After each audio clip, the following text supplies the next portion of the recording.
the December 22nd, 2020 Milton Select Board meeting, which we will call to order now at 2 o'clock. Just to remind people, if you would like to participate, you can look on the website and actually get the meeting information to come in if you're seeing this on TV. Otherwise, you can watch it on television. The first agenda item is Pledge of Allegiance. So if people would join me for that.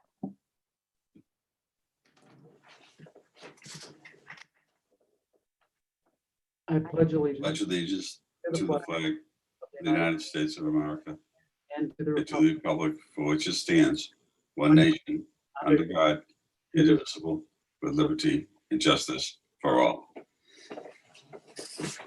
Okay.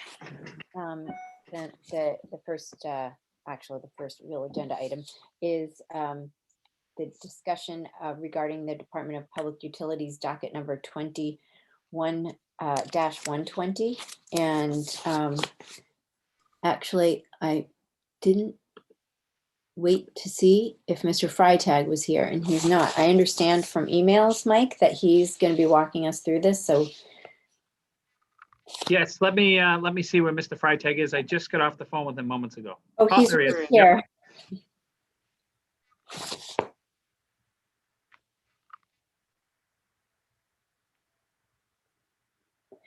Welcome, Mr. Freitag. Kevin Freitag is our town council.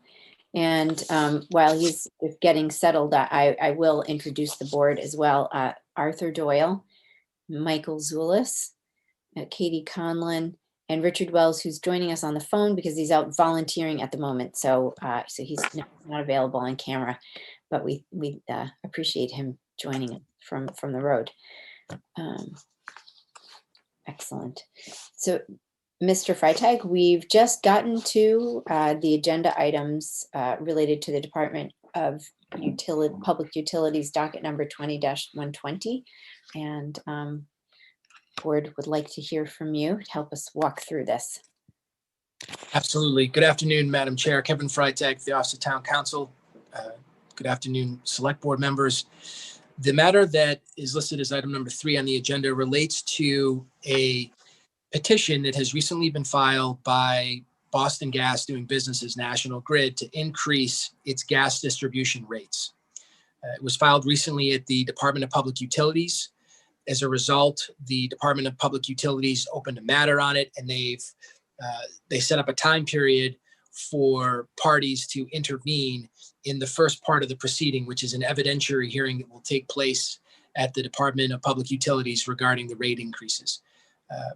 During that period of time, a number of different entities have filed motions to intervene, the most important of which is the Office of the Massachusetts Attorney General.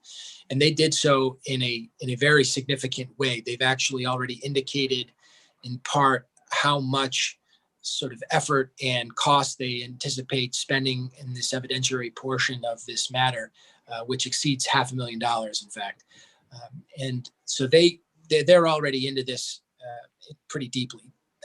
This matter came to Milton by way of a notice that gave Milton, as well as approximately 150 other communities, the opportunity to also intervene into this evidentiary stage of the proceedings. To my knowledge, no other municipalities at this time have filed motions to intervene. They've left it to the Attorney General's office, as well as a few other groups that have filed on behalf of lower income families and other groups in the area that will be affected. So again, no municipalities have filed motions to intervene at this point. Nevertheless, I wanted to bring it to the Select Board's attention because Milton could, if it wanted to. There's actually 2 levels. You can file a motion to intervene as a party, in which you'd be able to present evidence and cross-examine witnesses. And then also just as what's sort of a halfway point, which would be the opportunity to be able to present briefs on the matter after the evidentiary hearing was closed. I've had a chance to take a look at the full docket which is all available online. You can find it if you go to the DPU's website and you enter in the docket number, which is 20-120. It identifies all the parties, all the filings. It gives you a schedule of how the matter is going to proceed.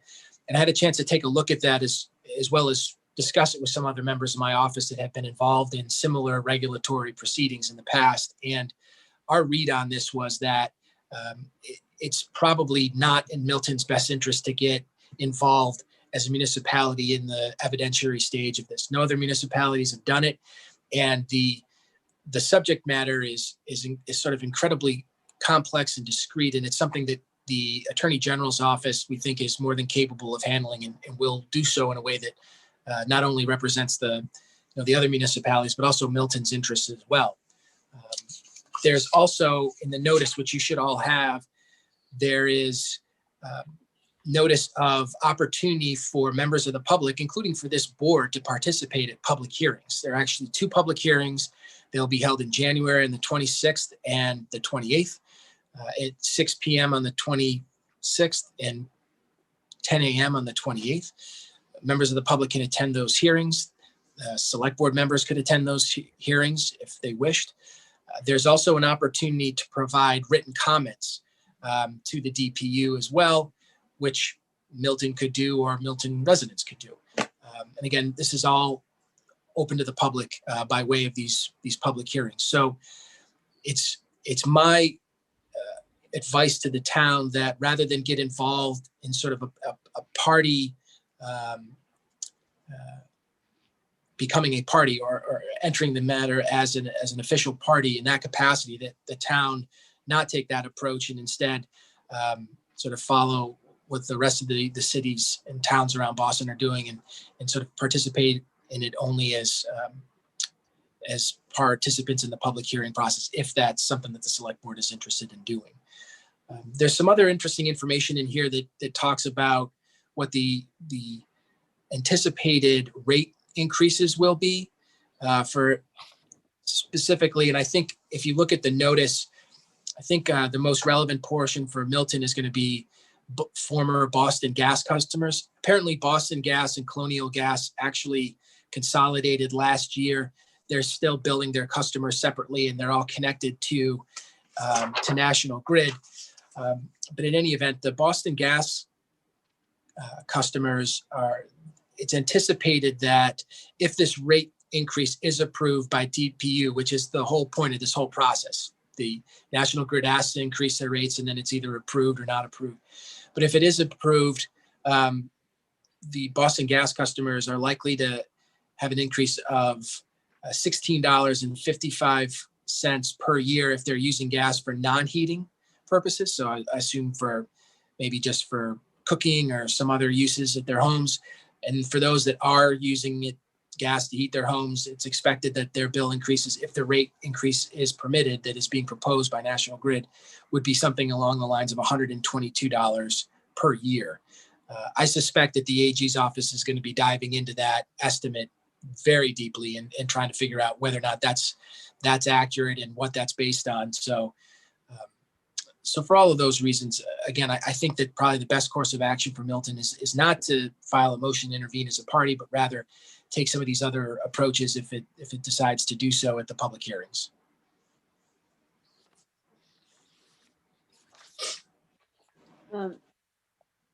Do any members wish to ask a question or make a comment?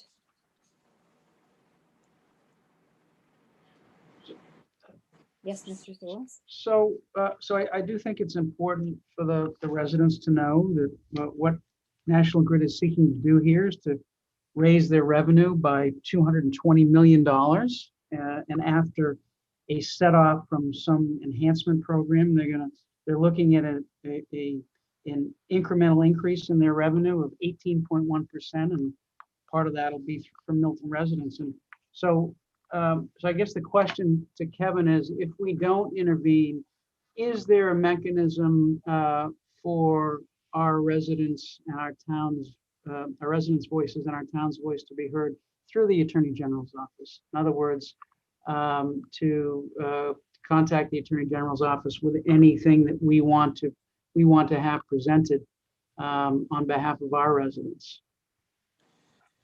So to that, I would say that if you look at the notice that we were sent on page 3, it mentions these public hearings, and it says the department will conduct the hearings using Zoom video conference. It gives the dates, Yeah. it gives the address to join those meetings, and I believe that those are open to the public. It doesn't say anything in here that they're restricted in any way, anybody in town government. Yeah, no, I'm talking about something different. What I'm talking about is reaching out to the Attorney General's office. And to the extent that we want our voice to be heard in this matter through the Attorney General's office, is there a mechanism for that? I would assume there is. I would assume they wouldn't turn away thoughts or evidence that we may have in this matter. But that it seems to me may be a way to make sure the town's voice is heard in this. Yeah, there is mention of, just looking at this notice.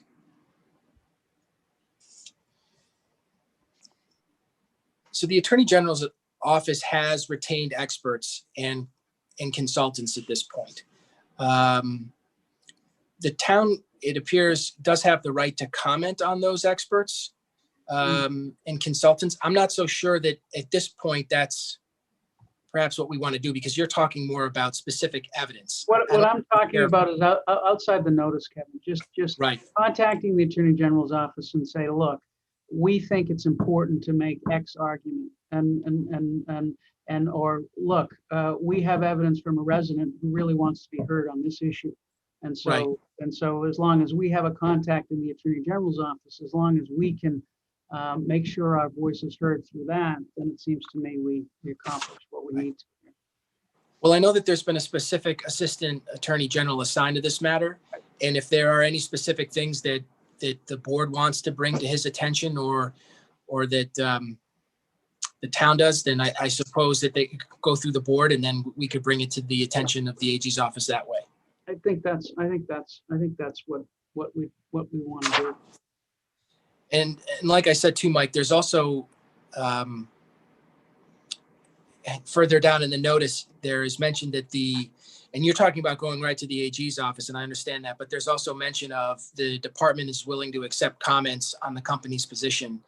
And those can be submitted by email before January 29th of 2021.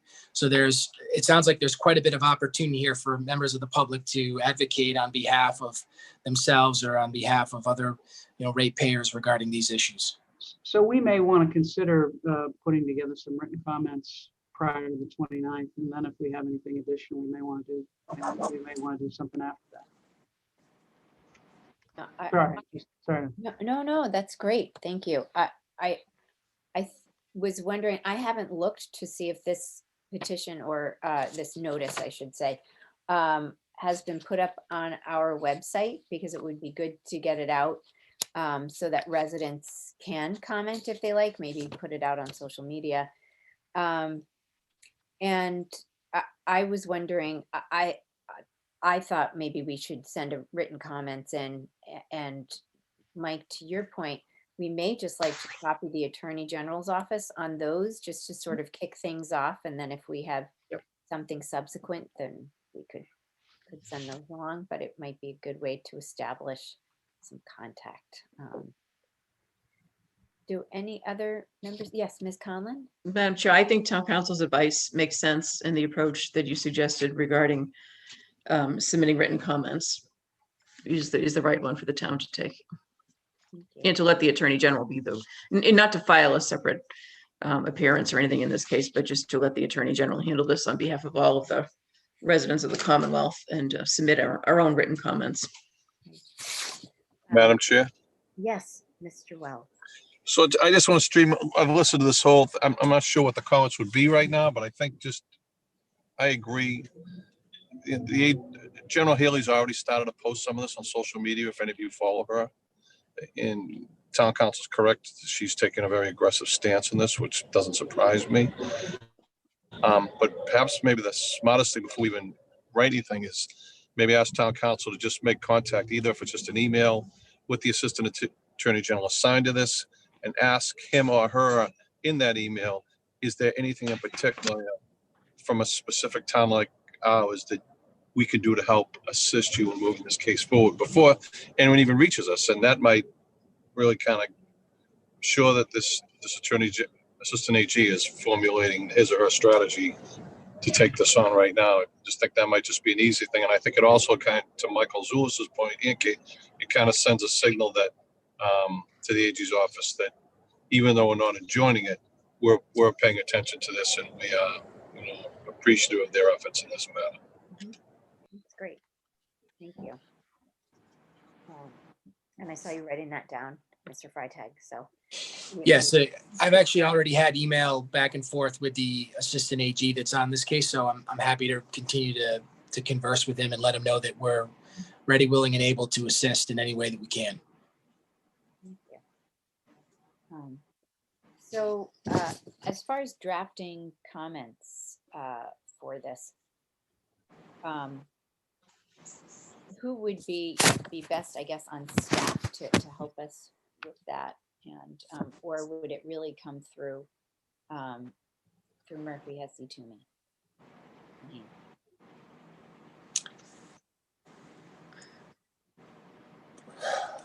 I suppose, Madam Chair, it depends on what the contents of the comments would be. I mean, if it's going to be, if the contents would consist of maybe statements from Milton residents or input from Milton residents regarding the rates and how those rates might affect them, then I don't think it can start in my office, but I'm certainly happy to assist in putting them together and formulating a coherent, substantive response and comment with all of those pieces once we've gotten them.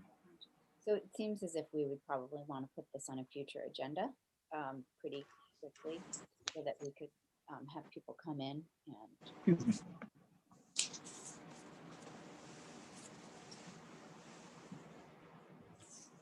Melinda, I can't, it might be my volume, but I can't hear what you said. Oh, sorry. I can't either.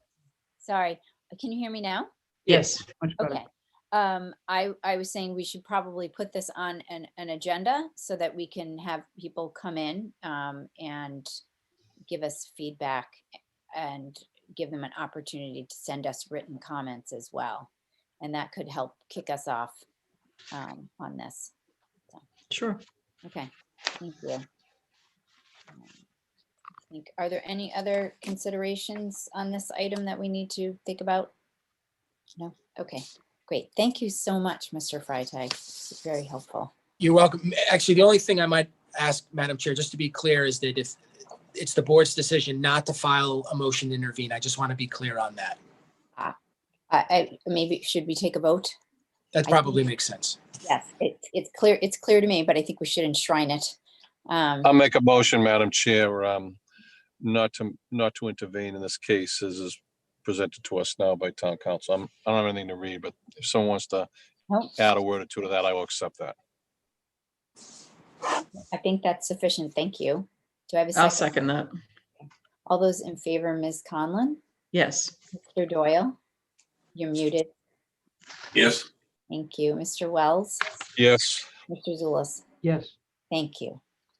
And Ms. Collins, yes. The next item is discussion and approval of a coronavirus aid relief and economic security act. It's the CARES Act fund donation to Milton Food Pantry. And we are coming in on the date, actually, that the CARES Act money is supposed to be running out, but it may be extended. But at this point, I don't believe it has been. I've been trying to track this in the news. And both Mr. Dennehy and Ms. Conlon brought it to the board's attention that we could use the money for, use some funds to provide a donation for the food pantry for additional expenses that are attributable to COVID-19. So that would be extra aid for food insecurity because of the pandemic. And there are a number of requirements, one of which is that documentation needs to be provided. And there are standards for dates between March 1st, 2020 and December 30th, 2020, and the costs could not have been budgeted as of March 27th, 2020. So we can be assured that this is pandemic related. But I think Mr. Freitag could probably walk us through this and the legal paperwork that we need to complete. I can tell you that I was in touch with Pat Brawley, who's the executive director of the Milton Community Food Pantry, and she has given us a figure of $53,000 attributable to the pandemic. And they will be able to get us that documentation, but I don't have it in hand. Thank you, Mr. Freitag. Thank you again, Madam Chair. Kevin Freitag for Town Council. As you said, this is an agreement that will be between the town of Milton and the Milton Community Food Pantry, Inc. And what it does, as you've already suggested, is it allows for CARES funds that have been or will be received by the town to reimburse the food pantry for expenses that they incurred between March and December of this year as a result of COVID-19. So again, it's sort of, if you think about it, it's sort of the delta from where they were last year or where they otherwise would have been this year between March and December had Corona not affected all of us, and where they ended up being. And it's my understanding that this whole process and suggestion was actually brought to one of the state level administrators of the CARES Act fund by our procurement office. I forwarded that email to you in which they said that this would be a permissible use of the CARES Act funds. And so it really seems like a pretty straightforward and great opportunity for the town to be able to assist the food pantry in this situation. The agreement itself tracks an agreement that we know some other municipalities have used for doing the same exact thing with food pantries in their towns. There are two attachments. The first attachment is simply the state's list of eligible entities or services for the CARES Act, which does in fact list food pantries as being one of the acceptable uses for these funds.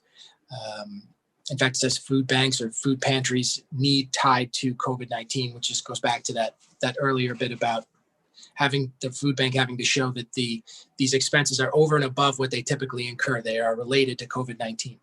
So that's that first attachment. The second attachment to the agreement is something that will need to happen after we get the verification from the food pantry in terms of the expenses. And it's basically our representation to the administrators of the CARES Act that we've received, the documentation regarding the expenses and that we believe that they are properly being submitted as reimbursable from the CARES Act fund. So that piece sort of comes later. The first piece is just to sort of put the agreement in place and then to work with the food pantry to get their expenses. We have some time to submit the expenses, I believe, into 2021, even as late as March 2021, but the expenses have to have been incurred between March of 2020 and the end of December of 2020. So that's a summary, if you will, of sort of what's provided in the agreement and the accompanying attachments. It's my understanding that the food pantry earlier today actually forwarded some information to the town about how in terms of the expenses that they believe they've incurred above what they otherwise would have incurred during this time period, and that it's in the amount of approximately $57,000. And Mike Dennehy can back me up on that. I believe that was the number. So if that's the case, then what I might suggest is putting that number, or perhaps a number close to it, because you're basically just setting aside money right now. So if you wanted to say 60,000 and then wait for the expenses to come in, and if it's 57,000, then you submit reimbursement only for the 57,000. That makes sense to me. That information would go into paragraph 1 of the agreement, which right now is just is blank. I highlighted that section, but the board would, if it voted to approve this agreement today, would just amend the contract with that number and then vote the contract with that number in it as well. I think that's pretty much it. The only other piece of the agreement that is left to be filled in, or at least to be considered, is when we want the food pantry to get us their documentation. I had noted or just listed January 31st of 2021. That just seemed like an appropriate date. Just seemed to make sense. It seems that the pantry sort of already has an idea of where they are with expenses. So giving them to the end of January to kind of gather their documentation seemed reasonable. So that's where I left that. And the last bit that I would just say is the way that I have drafted the documents are that if the board decides to approve the agreement, that would be one vote to be followed by a second vote to authorize Mike Dennehy to sign the agreement on behalf of the board. And I think that's pretty much it. I'm certainly happy to answer any questions if anyone has any. Madam Chair, I'll make a motion just for the purposes of discussion. I'll make the first motion just to But, approve. I have a question sorry. before you have a motion. I'm sorry, Madam Chair, I think you were speaking, but I just want to ask a question before we have a motion. We can't hear you, Melinda. I'm sorry. Go ahead, Ms. Conlon. Oh, thank you. In paragraph 1, it does say up to the blank amount that I think would be filling in for 53 or 57, which is good. But since town council described it as a set aside, what I just want to see if we could find out from the town administrator, and we may not have this information for today, is just how much is still yet unaccounted for, because the finance committee at which Mr. Zulus, Ms. Collins and I were at and Mr. Dennehy were at on Friday morning, we did talk with the school committee or the school finance subcommittee about some expenses that they would like to submit. And I think we want to see if we can accommodate both here. So because we have other avenues available for the food pantry, such as the Governor Stoughton Fund, I think it would make sense to try to address both to the extent we can, but maybe to prioritize the school request. And I'm just thinking of that when I see that this is up to a certain amount and not knowing how much is available at this stage. Mr. Dennehy?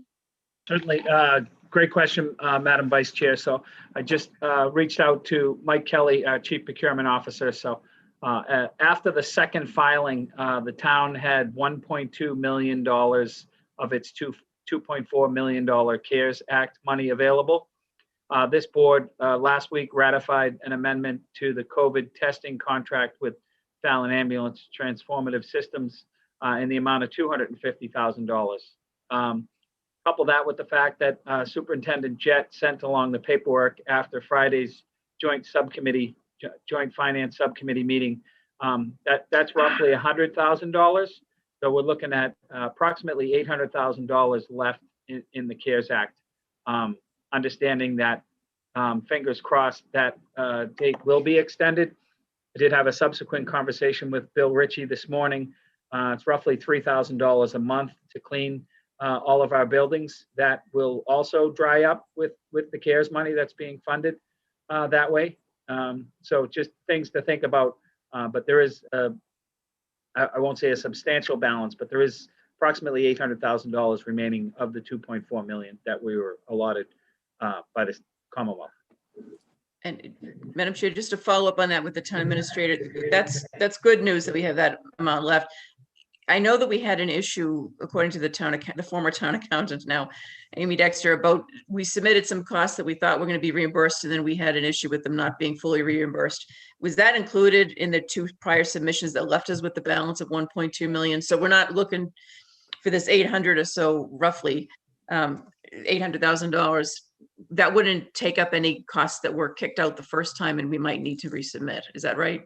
That's correct. Yeah, there was approximately $33,000 that we thought qualified, had received confirmation that it would, that subsequently was not reimbursable. So Okay. that's above and beyond. Okay, Correct. thank you. Thank you. Madam Chair, I just want to follow up on Katie's question. Yes. Yes. So Mr. I'm Terrell. I'm fine with it. I've read several things about just an air of caution. I think you already know this about stockpiling. Those are things that definitely, I think even Mr. Denny may have written something about it as well. So, but I think there's enough money there. So I think absent having to go to the Governor Stoughton Fund, 60,000, I'd be comfortable with a motion for 60,000 if everybody else is. So up to 60,000.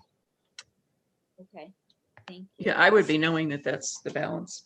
Right, Mr. Doyle? That's, Richard's come out exactly where I was in my wording of up to $60,000. And I agree that this isn't a time to be too conservative. The clock is ticking and we really don't want to be left with a balance Right. in the funding, particularly if this is going to extend into another fiscal year. And there's a chance that people will look at underspending and take action accordingly. So I would move, Madam Chair, that the town hereby agrees, the town would agree to reimburse the food pantry up to $60,000 for eligible incurred expenses, subject to the food pantry certifying compliance in the form that is attached here to, that is the form and incorporated as attachment B. Second. Oh, yes, Mr. Zulus? So, right now, the food pantry has $57,000 in expenses, is that right? Somebody said that? Who- It's 53, at least that's. It's what my- 53. I think it's 53 is the So number I what saw. was, so hold on, so what was Kevin, what was the 57 number? My understanding is that's the delta that the food pantry has incurred since December of this year. Let me just look at my email from Pat because she Okay. sent me something different. so I don't- Here's what's driving my question. We have 8 days left. So Right. does 60 give us, if we're at 53, is there any estimate from Pat about what she may need over the next 8 days? May not be, but does 60 give us enough space? We can always amend it if we need to, I suppose. But seems to me if she's incurring $2,000 a day, maybe we make it 65 if there's some kind of estimate. If not, we'll just make it 60 and if we need to I change think- it, we change it. Madam Chair, Mike has a good point, particularly with Christmas at hand. So I would offer a friendly amendment to go to 65, up to And, 60. and I'll second that friendly again.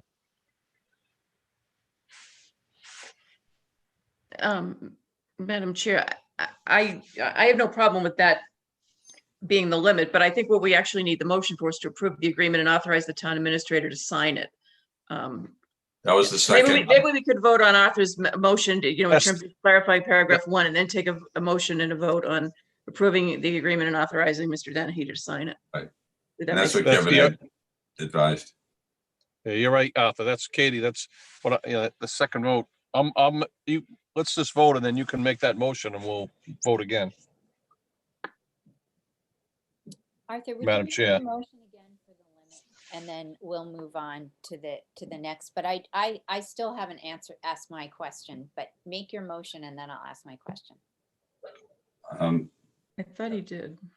He did. It's seconded. Yeah, the motion was that the town would reimburse the food pantry up to $65,000 for eligible incurred expenses subject to the food pantry certifying compliance. And I seconded it, Madam Chair. Right. I just wanted to be clear because there was a lot of discussion and a lot of people. Thank you. So all those in favor, Ms. Conlon, Yes. Mr. Doyle, Yes, Phyllis, what would you like to say? Are we approving the agreement or are we approving just the The amount? Because I have a question about the agreement. Just the money. Or just the money? Just the money. Okay. Mr. Zulus, Yes. Mr. Wells? Yes, Madam Chair, did you have a question? You said you had do you want to ask a question before we finish here? Nope, I'll ask it in between because mine. has to Okay. do with the agreement. Thank you, though. Okay, yes. Ms. Collins, yes. So Mr. Zulus, ask your question about the agreement and then I'll ask mine. No, you go ahead. I don't need to.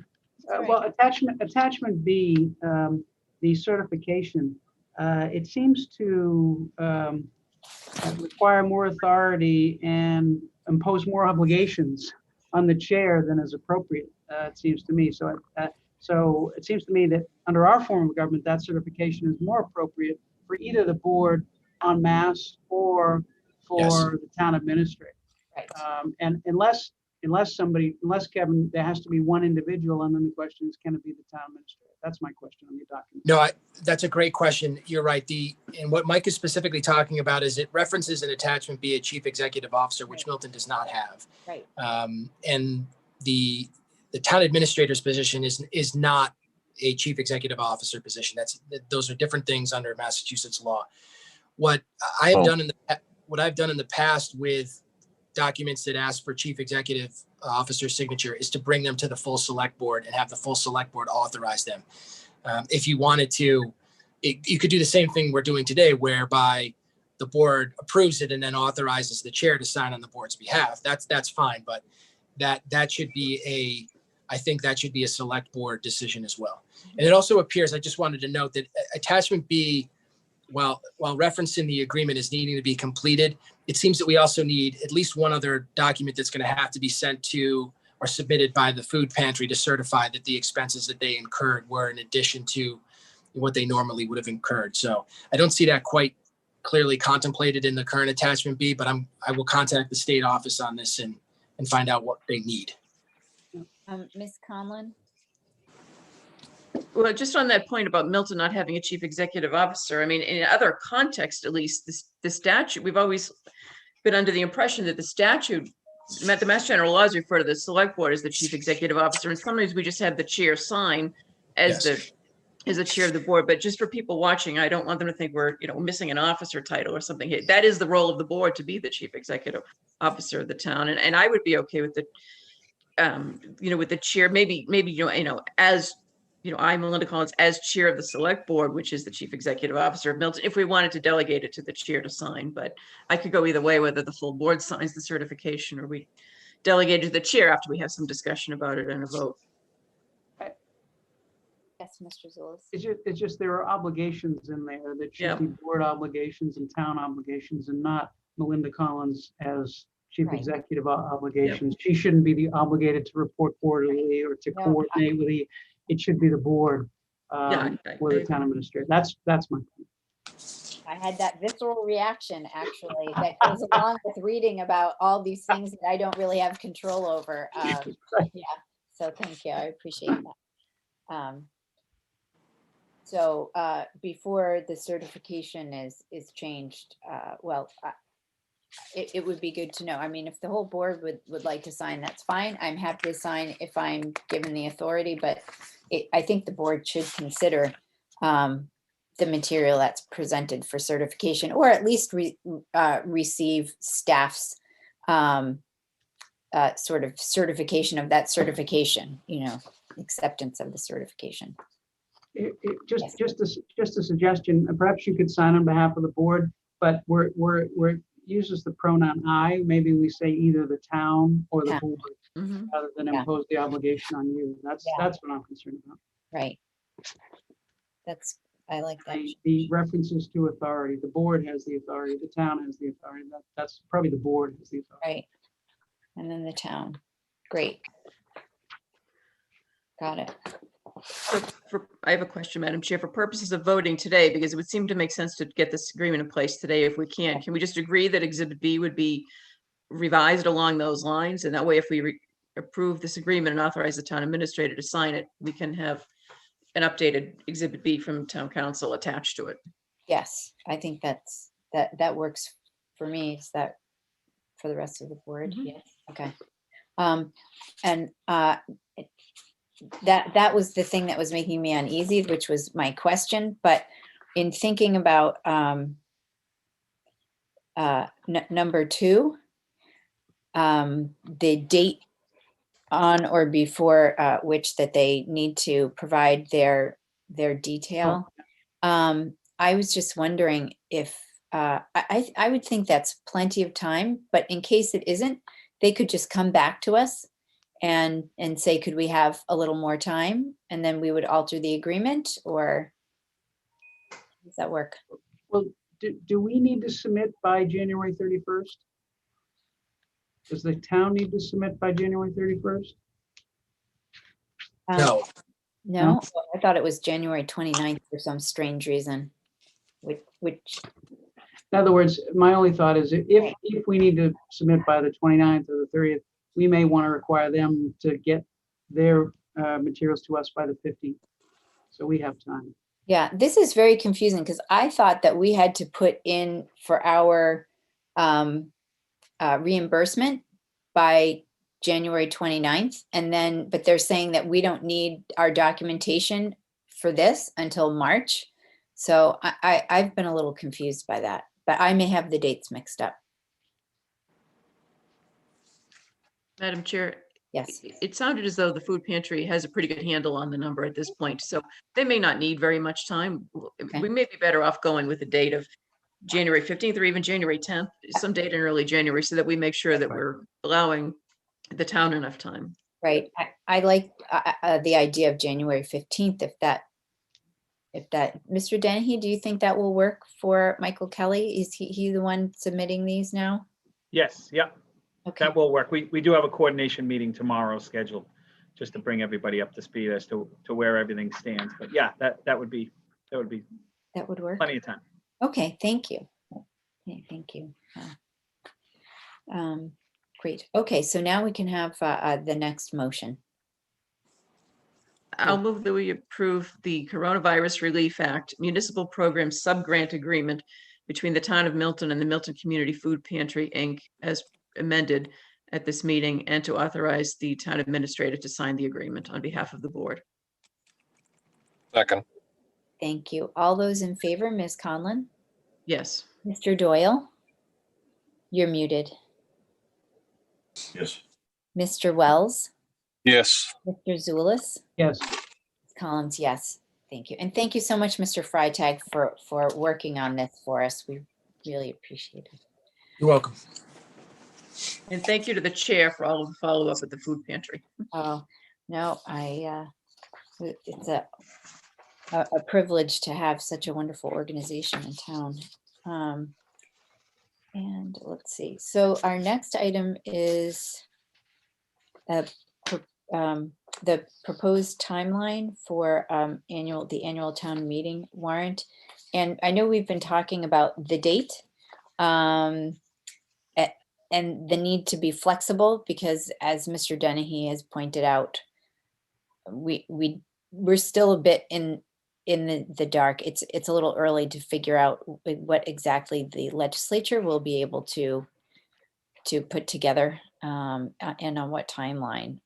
But Hillary and Waite and Lynn Hoy from the Warrant Committee have put together this timeline for us. Did everybody have a chance to get it, or would you like me to read out the key dates? Okay, great. So we're looking at a date of May 3rd, and wondering that the warrant then would open on, next Wednesday, I guess, or Tuesday, the 29th of December. I understand also that, I guess we can't really talk about this town meeting. Sorry, it's not on there, so I will avoid that. But I think we'll have some planning board articles in addition to the budget. Is there any discussion about the date? And would we like to approve this date, at least provisionally? I'll move that we approve January 13th, 2020 as the closing date for the annual town meeting warrant. Second. Thank you. All those in favor? Ms. Conlon, Yes. Mr. Doyle, Yes. Mr. Wells, Yes. Ms. Lewis, Yes. Ms. Collins, yes. Okay, great.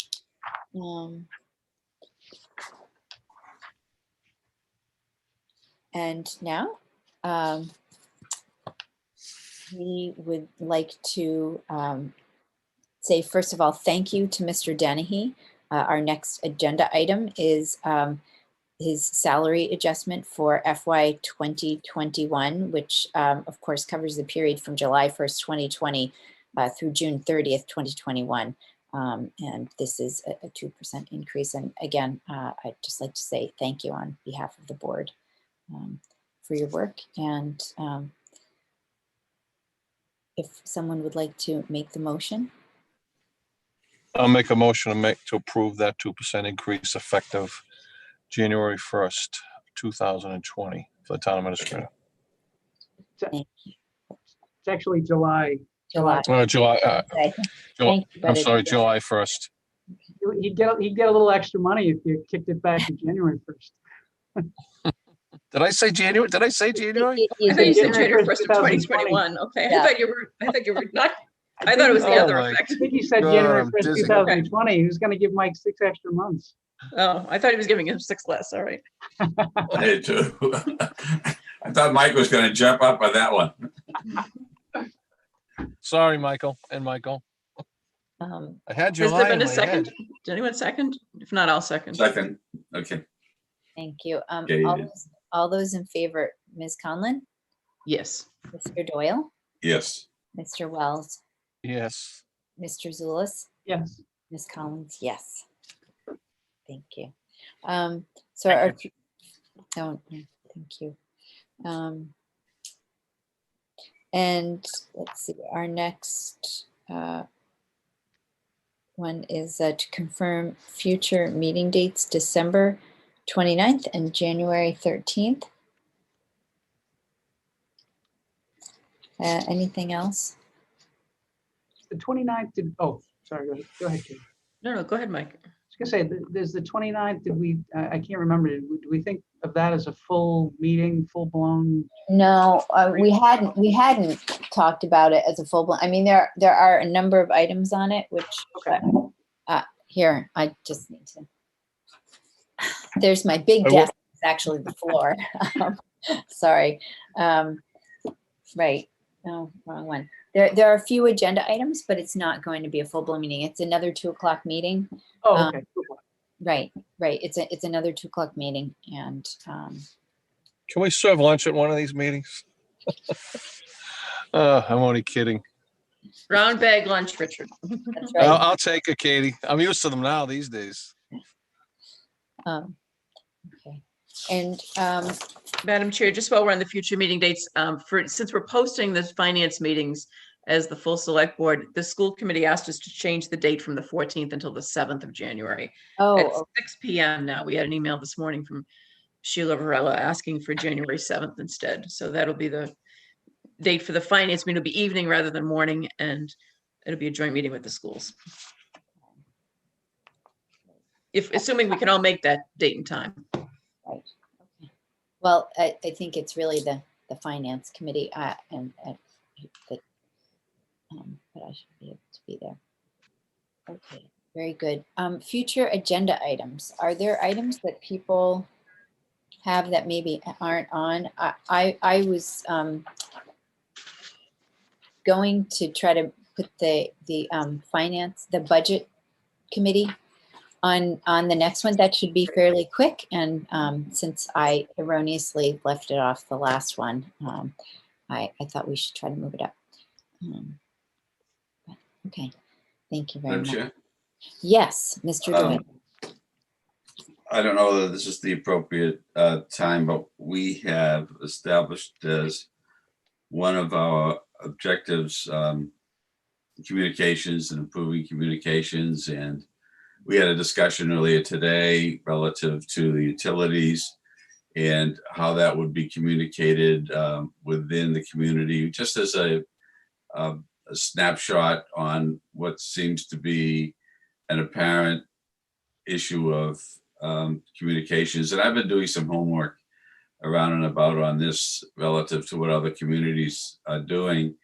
And I'd like to suggest, if not at this meeting, certainly at a future meeting, that we start to put communications on the agenda for a deep look over time to see what we might have as an outcome.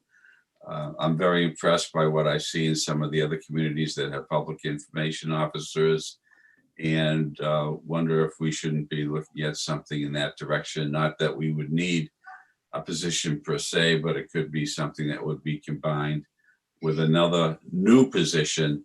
Our people don't need anything piggybacked on existing responsibilities, but I think it's increasingly clear from this environment, from the discussions that we had on governance, understanding the way in which government works in the town of Milton, that we need ongoing communications on a whole series of fronts. So I would offer that we consider putting communications on a future agenda for discussion over time, Okay, with the so- objective of coming out with a way in which the town of Milton would address that need. Thank you, Mr. Doyle. Maybe we could follow up on what that agenda item could look like, and put something maybe in January. Great. Okay, thank you.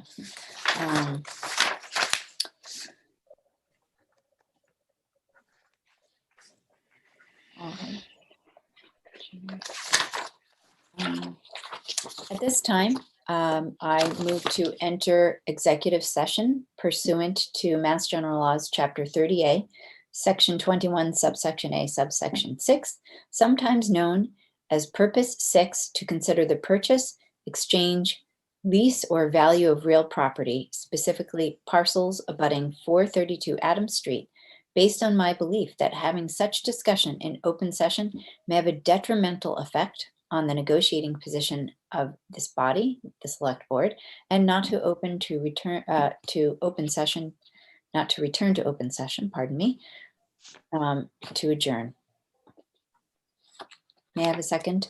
Second, Thank you. All those in favor, Ms. Conlon, yes. Mr. Doyle, Yes. Mr. Wells, Yes. Mr. Zulus. Yes. Thank you, Ms. Mullins, yes.